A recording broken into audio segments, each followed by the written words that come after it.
नमस्कार, आप देख रहे हैं आप लोग राजस्थान। आपके साथ हूं मैं चंद्रश्री राजपूत। बुलेटिन की शुरुआत करेंगे।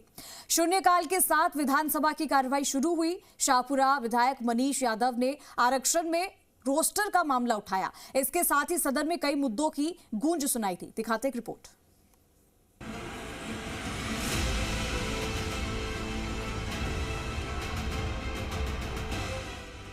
शून्यकाल के साथ शुरू हुई कार्यवाही। सदन में कई मुद्दों की गूंज। विपक्ष ने पूछे कई सवाल। विधानसभा में प्रश्नकाल नहीं हुआ, सीधे शून्यकाल से कार्यवाही शुरू हुई।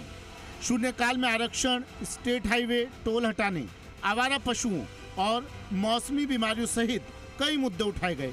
कांग्रेस विधायक मनीष यादव ने भर्तियों में आरक्षण से छेड़छाड़ का आरोप लगाया, जबकि बीजेपी विधायक अंशुमान भाटी ने किसानों को बिजली आपूर्ति और बढ़ते बिलों का मुद्दा उठाया। कांग्रेस विधायक मनीष यादव ने सत्ता पक्ष से मांगा जवाब।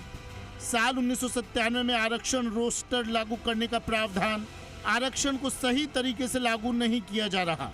आरक्षित वर्गों के अधिकारों के साथ छेड़छाड़।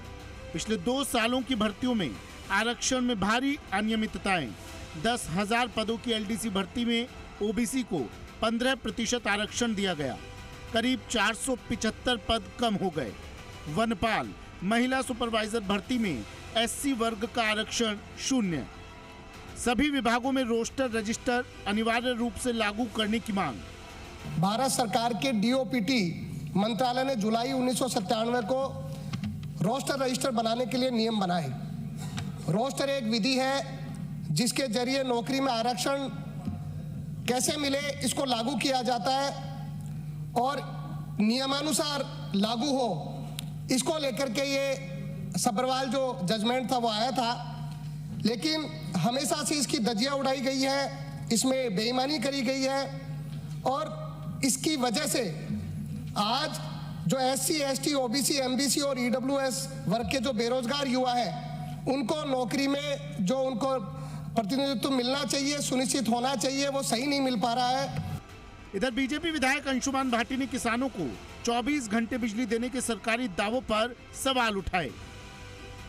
विभाग द्वारा काश्तकारों को 24 घंटे विद्युत आपूर्ति किए जाने का दावा किया जा रहा है, जबकि धरातल पर वास्तव में काश्तकारों को मात्र 6 घंटे ही विद्युत आपूर्ति की जा रही। ये बड़ी विडंबना है कि एक ओर तो किसानों को विद्युत आपूर्ति कम हो रही है, वहीं दूसरी ओर सिंचाई पानी की उपलब्धता कम होने के बावजूद भी किसानों को अधिक राशि चुकानी पड़ रही है। इससे किसानों को दोहरी मार पड़ रही है और सामूहिक डिगी योजना के अंतर्गत एक डिगी के दायरे में 40 से 50 किसान परिवार आ रहे हैं और ऐसी कई डिगियां मेरे विधानसभा क्षेत्र कोलायत में भी है, जिससे हजारों की संख्या में किसान प्रभावित हो रहे हैं। अतः लिफ्ट परियोजना में संचालित टैरिफ कोड 4400 के स्थान पर जनहित में सामान्य कृषि टैरिफ 4000 करने की कृपा करावें, ताकि सरकार कि इस कदम से किसानों को फायदा हो सके। शून्यकाल में बीजेपी विधायक बहादुर सिंह कोहली ने स्टेट हाईवे टोल का मुद्दा उठाया।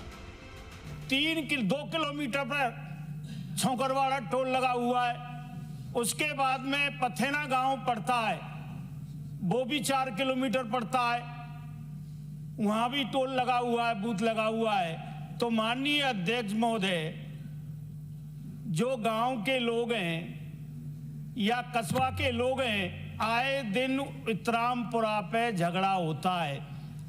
इतरामपुरा पे झगड़ा होता है उस टोल पर, यानी आपके जो कांग्रेस वाले उन बीमारी को बो गए, उस बीमारी को लगा गए।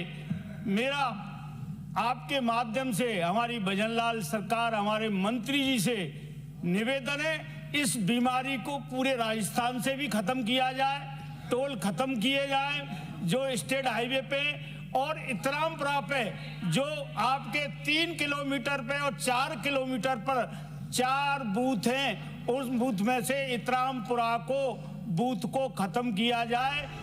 विधायक दीनदयाल बैरवा ने दौसा क्षेत्र में आवारा गायों और सांडों की समस्या को सदन में उठाया। उधर जमुआ रामगढ़ विधायक महेंद्र पाल मीणा ने लंपी बीमारी से गोवंश की मृत्यु के बाद भी सहायता राशि नहीं मिलने का मुद्दा उठाया। वहीं विधायक मनोज कुमार ने सुजानगढ़ क्षेत्र में पेयजल संकट का मुद्दा उठाया। कुल मिलाकर कई मुद्दों की गूंज सदन में सुनाई पड़ी। विष्णु, जी मीडिया, जयपुर।